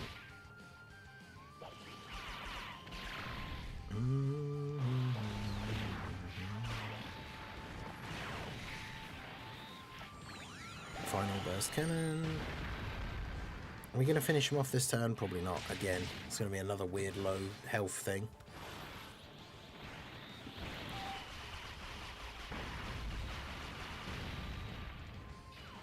Yeah. Well, we can see what Yamcha fully built up is looking like here. Full Turtle School rotation where we're going to get the Kid Goku support as well.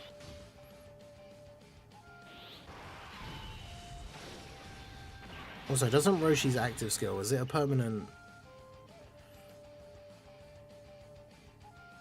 Oh no, it's just for him. Recovers HP and then gives us support. I forgot because it's Turtle School teaching, so I couldn't remember if it was something to do with Turtle School allies. But yeah, 4 Rainbow Orbs again. Path to Power Kid Goku on this team is going to be super, super good for helping out with the always being able to get Rainbow Orbs for Yamcha. And of course, he triggers the unit super for Path to Power Kid Goku because he's a Yamcha. So...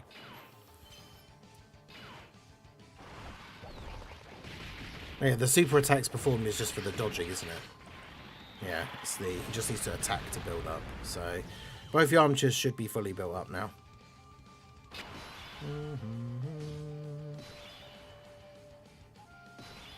Oh, we could have a crazy turn next turn. Because Daima Goku with the multi-turn support, then we use the Vegito, use the Gogeta active skill.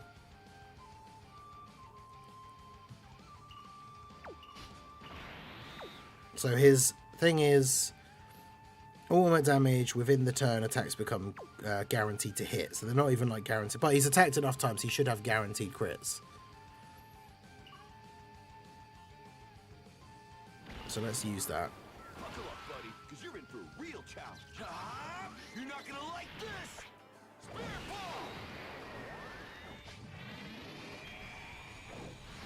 Go Spirit Ball. I mean, not exactly crazy damage, is it? But alright, we get the 4 Rainbow Orbs again.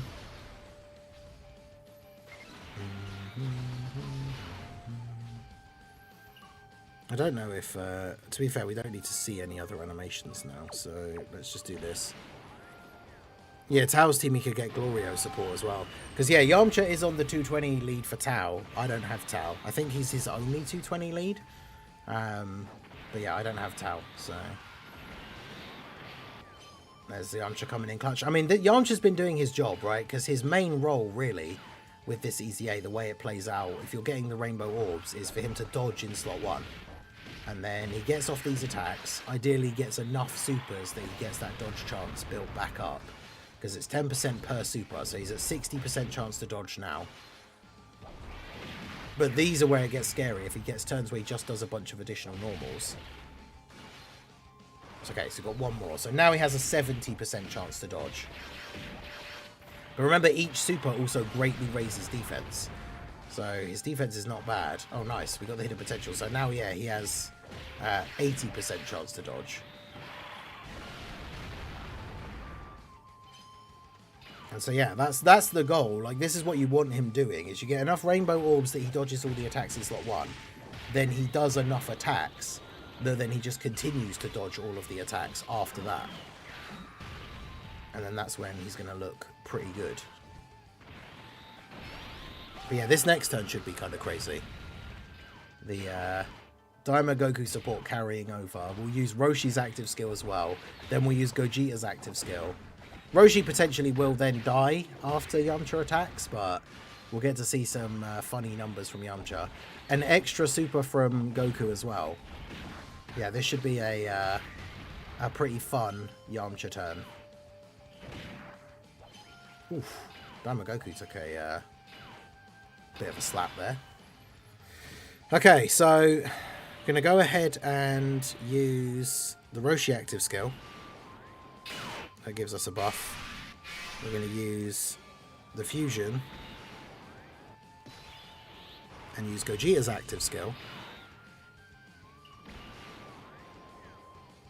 But yeah, that's the thing. His attack's not super high, his defense is not super high, but as long as he's doing what he needs to do, which is with the rainbow orbs dodging in slot 1 and then doing enough attacks to still be dodging in slot, like after he's attacked, I think that's fine. Alright, so let's see. We've got all the buffs active now from Roshi's active skill, which gives the allies, what, 30% attack and defense. We've got Gogeta's crazy buff as well. So what does this do now? Yeah, 30 million instead of 6 million. That's a fair bit more. So we get the 4 rainbow orbs again. But like I say, Roshi probably is going to die. But at least we get to see Yamcha do Yamcha's thing. Watch him not dodge this super. It's got the 90%. Yep, there we go. Alright, so 39 million. Which, to be fair, with all the support he has on the turn, isn't that crazy. But, like I say, when it comes to this guy, I don't think his damage numbers need to be super, super high when he's doing all the dodging that he's doing. But, obviously, turns where you just get a bunch of additional normals is not good. We've got 2 supers so far, so he's got 70% dodge chance. Then did another additional normal. And then another additional normal. So yeah, that's probably one of the worst turns we've had for him so far. And now he only has a 70% chance to dodge. I say only, and he still dodged both the other attacks. So, I mean, that would have been a much better, considering he went from 30, was it 38 to like 40 something. If that's the turn where you want to get like 5 supers. Because then he's potentially up to almost 50 by the time you do the last one. And so he's done like over 200, almost 250 million attack stat worth of attacks in one turn. Oh yeah, true, the active skill counts as a super. So yeah, if you get 4 rainbow orbs and do the active skill, then he has a 100% chance to dodge. That is true. That's actually really good. Like, you could save that for if there's like a specific turn where he really, really needs to dodge. And then yeah, that's the turn you use the active skill, and then get 4 rainbow orbs, and then he just has a 100% chance to dodge. So yeah, his best build I think is definitely full dodge and the rest additional, because he can get so many additionals from his kit. His additional doesn't need to be that high in order for him to fairly regularly proc an additional attack. But yeah, dodge is kind of the main thing, right? Because if you do get unlucky and he gets a turn where he does a bunch of additional normals, you do still really need him to be dodging. So I think that's very important. I don't even necessarily want to use the Vegito active skill, because the whole point is we want to see Yamcha do his thing. Well, we can't get 7 orbs if you're in slot 2, so... I mean, to be fair, I don't have to. I could just do the Patara break.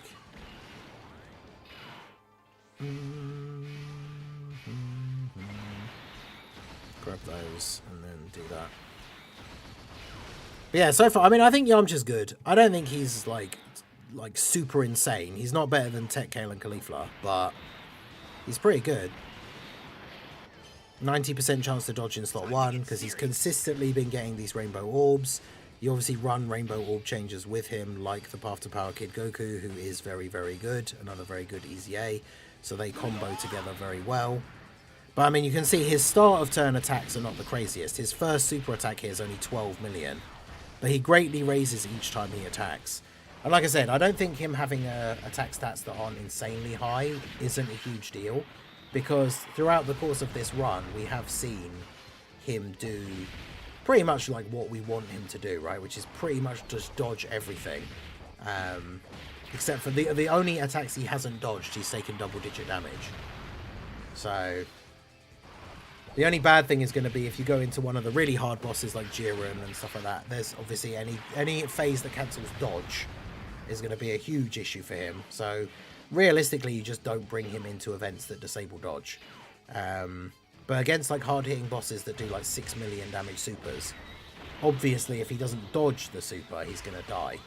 But that's where you can make some interesting combos. Like I say, with him having 90% chance to dodge with 4 rainbow orbs, if you have a scouter active and you see that there's the super in slot 1, you could use his active skill, pick up 4 rainbow orbs, and then he has a 100% chance to dodge. And then you know he's just going to dodge that attack in slot 1, get a bunch of additional attacks. I guess, yeah, the worst case scenario is just that he does all additional normals, which means he then only has, what, a 60% chance, because he's always going to get 1 super, unless you don't get him all the key for some reason. I guess some enemies, to be fair, some phases and some of the red zones lower your key. So, but yeah, as long as he does the 1 super, his worst case scenario dodge is 60%. So I think giving him full dodge in the hidden potential is definitely the way to go to like supplement that as well. Because if you have like, even if you have like 20 dodge, that's an extra, a separate 20% chance to dodge that he has. So, but yeah, I think we can, these guys have a ridiculous amount of HP, so I probably will end it off there. But yeah, Yamcha, I think his EZA is very, very good. I mean, he did very well in this run, so we'll see how we get on. We'll try him out in some other events.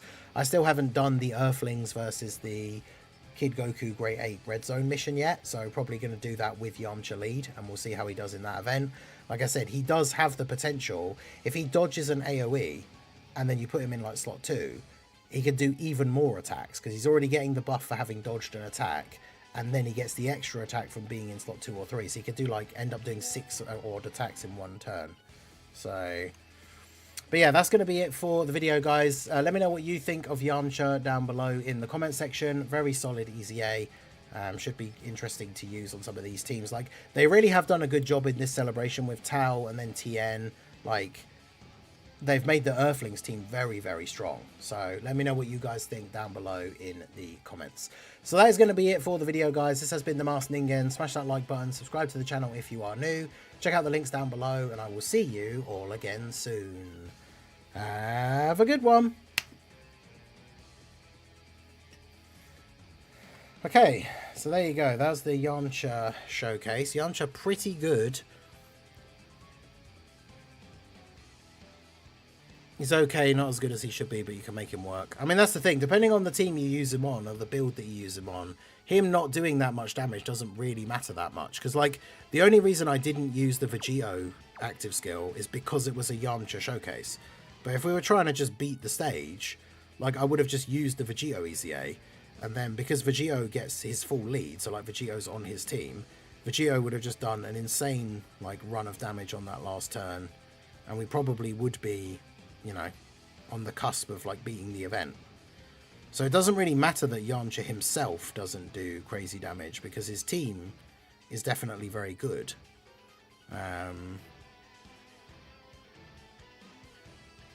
But yeah, I think he's good. Let me rename that so I don't lose the recording.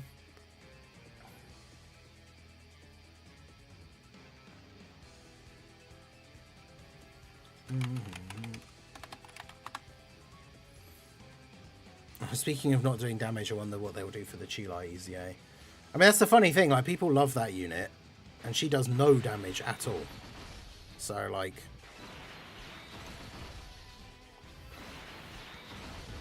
if a unit gives a lot of support and is then dodging like most attacks and at least not dying, then the unit will always be somewhat popular, I guess. But here he goes, continuing that slot 1 dodging. He's not better than Ginyu. I don't know.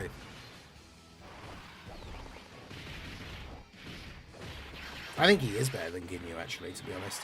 He's maybe not better than... I think what I would say, without more testing, because bear in mind, we've used him literally once, so I'm not, like, setting this in stone or anything. I think he's better than base Ginyu. Is he better than Goku Ginyu? That's the question, which... I don't know, because Goku Ginyu is at least not restricted, whereas Ginyu is.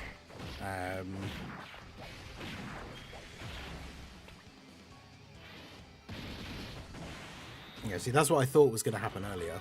But yeah, I think he's better than Ginyu. I mean, he just goes, like, you just sit him in slot 1 and pick up rainbow orbs, and then he just dodges everything. Like, you know?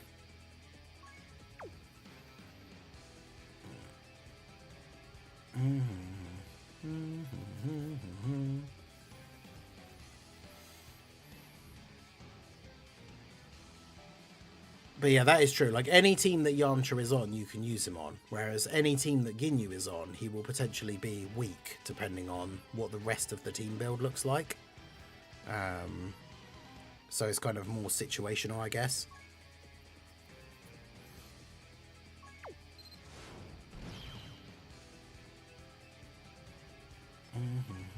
Yeah, refresh your pattern.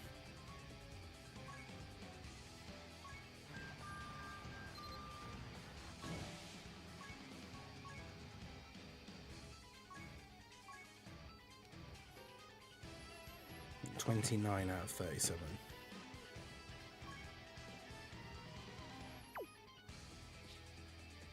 I'm assuming the two main LRs at the top are going to be the UI and Blue Evolution, because this is that's not the actual LR arts.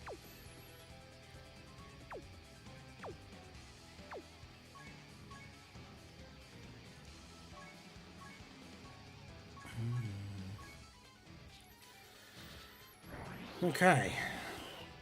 Alright, well, I'm going to wrap up the stream there. I started a little bit later than I would originally, so we still went for almost the full 2 hours, but the only thing I have to do now is I've got to do burst mode, and I've got to do that Kid Goku red zone, and I don't have enough time for that to fit in, so might as well just wrap it up here. I appreciate you guys coming out. Do hit that like button, subscribe to the channel if you are new.